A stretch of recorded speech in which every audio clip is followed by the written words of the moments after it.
Eles foram e ainda são o braço forte do país. São responsáveis por uma importante parcela de nossa cultura. Vieram obrigados da África, onde eram reis, rainhas, príncipes, princesas, artistas, camponeses. E o mais importante, eram livres. Atravessaram o Atlântico forçados. Foram presos, violentados, escravizados. Ao longo de todo esse tempo, eles lutaram pela liberdade e ainda continuam brigando. Agora, pela igualdade de oportunidades e contra um preconceito que ainda insiste em resistir em nossa sociedade. Esse é o Cais do Valongo, que recebeu milhares de escravos vindos da África durante o século XIX.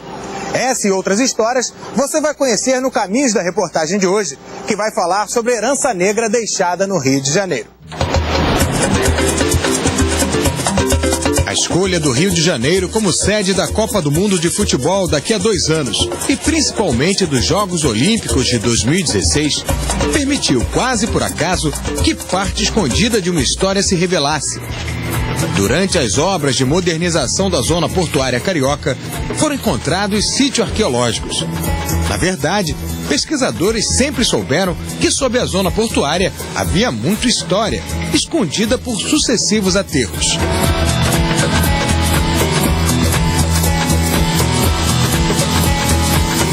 A existência desses tesouros históricos já era conhecida, mas poder revelar e estudar esses sítios em profundidade tem se tornado uma experiência reveladora para os estudiosos e, em breve, também para a população. O que está vindo à tona é tão especial que vai ser criado um circuito histórico e arqueológico nesta área, junto ao Porto do Rio, para celebrar a herança africana, contando um pouco melhor a história dessas populações que vieram para o continente americano à força. Quando chegarem os grandes eventos que estão por vir, que é uma grande vitória da cidade do Rio de Janeiro, nós estaremos, essa é a nossa intenção da comunidade negra, de estarmos com o pé firme. Olha, aqui é a nossa contribuição. As pessoas, os turistas vão poder passar pelo circuito e saber o que aconteceu nesse lugar. Mostrar que através da ancestralidade, solidariedade e cidadania, essas pessoas conseguiram se organizar. Chegavam todas no navio sem cadastro, sem nada. Você veio de onde? Não tinha nada disso. Eles eram colocados aqui no Cais do Valongo, iam ali para engorda, outros já iam para o mercado direto, eram vendidos. Um dos pontos fortes desse circuito é o Cais do Valongo. Construído no início do século XIX, foi a principal porta de entrada dos negros no Brasil. Entre 1779 e 1831, durante pouco mais de 50 anos, desembarcou no Rio 1 milhão de africanos. É o recorde do tráfico legal. Nenhuma cidade das Américas recebeu tanto africano quanto o Rio. Mas não ficavam no Rio. Saíam do Rio para abastecer as fazendas do Sudeste brasileiro, do Centro-Oeste, do Sul. 80% eram meninos, entre 10 a 15 ou no máximo 20 anos. O professor Carlos Líbano, da Universidade Federal da Bahia, está fazendo pós-doutorado sobre a história do Valongo. Ele explica que havia interesses da coroa portuguesa em construir aqui um cais para receber os escravos. O Cais do Valongo foi uma obra que o governo custeou para que o tráfico de escravos no Rio de Janeiro fosse facilitado, uma estrutura para melhorar o que já era um sistema de 30 anos anteriores. A partir do cais se criou o que se pode chamar de Complexo do Valongo. A estrutura abrangia a Rua do Valongo, diante do cais, onde os negros eram comercializados. O cemitério dos Pretos Novos, onde os que não resistiam à viagem transatlântica eram enterrados. E o lazareto, onde os negros doentes se recuperavam para serem postos à venda. À exceção do lazareto, que ainda não foi reencontrado, todo o resto faz parte do circuito histórico e arqueológico da herança africana. Eles eram vendidos na Rua Direita, que é onde é hoje a Rua 1º de Março. Ali moravam os grandes mercadores. Eles vendiam os africanos nas suas casas. Ficavam um dia inteiro na rua e quando eram de noite eram recolhidos. Tem vários documentos que mencionam isso. Como começa nesse período, 1758, uma epidemia muito grande de doenças que achavam que eram africanas, o lavradio consegue trazer para cá o comércio de africanos. Quer dizer, é proibido desembarcar africanos em outras partes da cidade do Rio que não nessa área aqui. Então essa região é uma região restrita, delimitada, cercada, e daqui o africano vai para onde? Vai para a fazenda, vai para o engenho de açúcar, vai para outros lugares fora da cidade. Então um local cercado, fechado, separado, onde a população que não precisa de africanos, ou a população, a maioria, não tenha contato com eles. Mas em 1843, com a escravidão já em declínio, foi construído sobre o Valongo o Cais da Imperatriz. Esse ficou porque foi construído como cais para receber a esposa de Dom Pedro II. Seria a mãe da princesa Isabel, né, que assinou a Lei Áurea. E não é por coincidência que um cais está por cima do outro. A ideia também era de apagar essa memória do tráfico. Porque já era o quê? Já era um comércio condenado. Em 43, o tráfico de africanos ele é já proibido por lei. Você tem um processo de apagamento da escravidão e, ao mesmo tempo, apagamento da presença do negro na cidade do Rio. Isso é uma coisa latente no século XIX e no século XX. Além do Cais do Valongo, foram encontrados na mesma região vestígios de trapiches ainda mais antigos, do século XVII. E já nesta época, o local era habitado por negros africanos. Essa igreja foi feita por um indivíduo que era filho de um cristão novo na época, Manuel da Mota, com uma africana, Maria do Gentil da Guiné, nação Cabo Verde. Francisco da Mota, ele estudou em Coimbra, fez direito canônico em Coimbra. E quando veio ao Brasil, voltou ao Brasil após a morte do pai, ele recebeu um trapiche nessa região, que era o maior do Rio na época, chamado Trapiche da Prainha. Com essa riqueza desse trapiche, que era muito rendoso, ele mandou fazer essa igreja aqui. E doou essa igreja à Ordem Terceira da Penitência. Essa capela marca a presença da população negra nessa região. Como é que a população escrava ou liberta ou descendente de africanos, que é o caso do Padre Manuel da Mota, teve um peso na formação dessa região aqui. Os trapiches eram antigos armazéns junto ao cais, onde paravam pequenas embarcações e descarregavam as mercadorias para a cidade, quando ainda não existia um porto. O mar tomava conta de uma boa parte de onde hoje há ruas e avenidas construídas sobre aterros. Até 1910, essa região era muito importante, porque essa região basicamente era a ligação do Brasil com o comércio exterior. Era uma região que não só era uma região de comércio, mas também de moradia. Porque muita gente vivia do cais, vivia do porto. Todo mundo aqui tinha um barquinho, todo mundo aqui tinha uma falua, todo mundo tinha uma catraia. Por quê? Porque os navios não paravam no porto, não tinha cais. Paravam ao largo, ancoravam. E vinham navios menores buscar a carga desses navios. Essa era uma área que, vamos dizer assim, ela dava emprego, dava trabalho para as pessoas. E como a circulação era muito grande, muitas mulheres vendiam aqui, vendiam comida. Então, as mulheres negras, africanas ou crioulas, eram quitandeiras. E os homens eram ou marítimos ou tinham seus barcos, o seu negócio.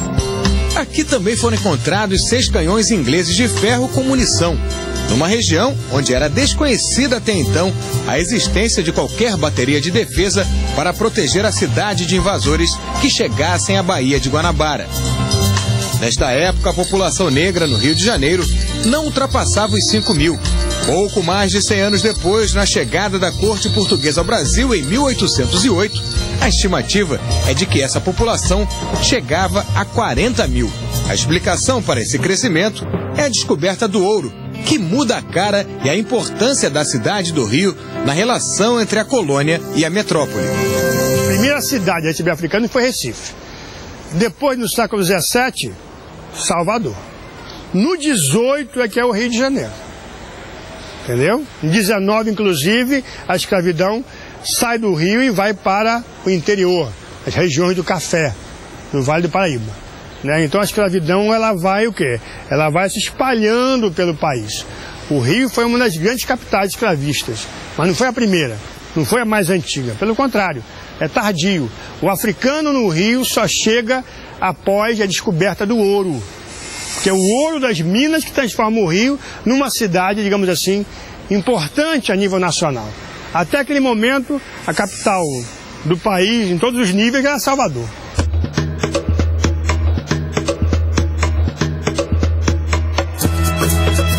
Paciência e muita atenção. Há 1 ano e meio, arqueólogos do Museu Nacional, instalados em contêineres na zona portuária, revolvem e peneiram toneladas de terra e lama, em busca de tudo aquilo que ajude a contar o passado.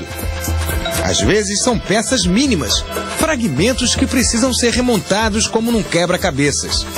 Mas também são encontrados objetos quase intactos. A lista é grande. Porcelanas, garrafas, ferramentas, tudo é identificado. A maioria, produtos europeus ou mesmo já produzidos no Brasil. Mas também foram separados achados que vieram da África. Nós temos aqui uma amostra do que foi encontrado e esses objetos estão indiscutivelmente associados aos africanos escravizados. Nós temos essa pequena amostra, uma amostra que, na verdade, é a herança que esses indivíduos que não puderam contar sua própria história, que não puderam escrever sua própria história, mas deixaram para trás esses objetos esquecidos, perdidos, abandonados ou escondidos, né? Essas várias possibilidades. Esses objetos constituem a herança que eles puderam deixar para a posteridade e para os seus descendentes. Tudo aqui foi encontrado nas redondezas do que um dia foram o Cais do Valongo e o da Imperatriz. O que nos chamou a atenção foi a enorme quantidade de materiais destinados à proteção do corpo. São, em grande parte, amuletos para proteção contra o mal, o que fala de uma forma bastante eloquente sobre as formas brutais de violência que esses corpos sofreram. Eram corpos tão violentados, tão brutalizados, que eles se cobriam com uma segunda pele de amuletos para se protegerem desesperadamente contra os males que lhes eram infligidos. A equipe do Museu Nacional ainda tem toneladas de terra para analisar, mas já há material suficiente para recontar parte da história dos escravos trazidos ao Rio de Janeiro através do Cais do Valongo.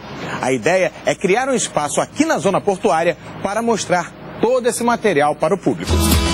Neste container está uma amostra dos objetos, a parte mais valiosa do acervo.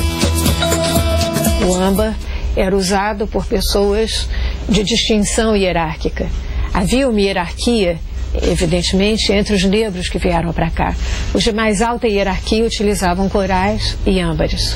O âmbar, originalmente, é uma resina que é secretada pela árvore à guisa de proteção. É nossa interpretação que eles se apoderaram desses objetos com o mesmo significado que tinham na natureza, ou seja, ao portarem essa resina os protegia da malignidade. E você vê em gravuras de época, gravuras de Debré, os chifres sendo utilizados como amuletos de proteção, mas também os chifres foram intensamente utilizados no preparo de mandingas, né? No preparo de feitiços. Eles eram um ingrediente importante nos feitiços. Algumas peças chamam a atenção pelo ineditismo. É um pequeno estojo de joias de metal. No seu interior nós temos 1.700 pequenas miçangas e 80% delas têm 1 milímetro de diâmetro. É muito difícil a arqueologia encontrar objetos com essas dimensões. O que é muito interessante nessa figura é que ela porta o barrete vermelho, que é um símbolo de etnias do oeste da África. Nós recebemos outro dia aqui a visita da princesa de Lagos, da Nigéria, e o acompanhante dela tinha um barrete vermelho, exatamente como esse aqui. Os objetos também mostram de que partes da África vieram os negros que desembarcavam aqui. O que nós temos aqui é uma confirmação dessa diversidade de proveniências desses africanos escravizados. Nós temos, em grande parte, materiais provenientes do centro-oeste africano isso significa Congo e Angola, a maioria esmagadora dos negros que chegaram aqui nesse período, no período de funcionamento do Valongo, entre 1811 e 1842, né? E temos em menor proporção objetos provenientes da África Ocidental e em menor escala do litoral oriental, isso significa Moçambique.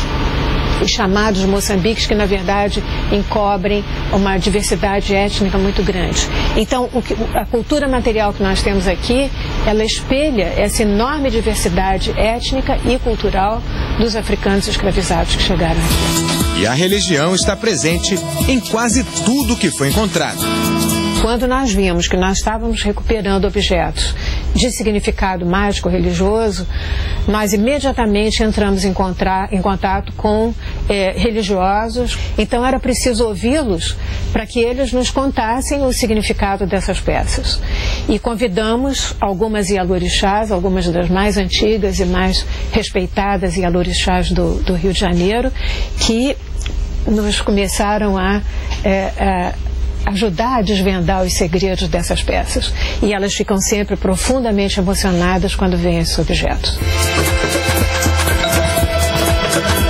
Todo o nosso resgate, de tudo que nos tomaram, que aqueles ossos representam. Hoje em dia, como quando eu olhei aqueles ossos, aqueles pedaços de louça, aqueles pedaços de crânio, um pedaço de mim. Como eles conseguiram fazer assim, aquilo com seres humanos? No próximo bloco, os negros vindos da África se tornam habitantes do Rio de Janeiro e deixam suas marcas pela cidade. E ainda hoje você vai conhecer os quilombos urbanos que resistiram à ação do tempo e à especulação imobiliária.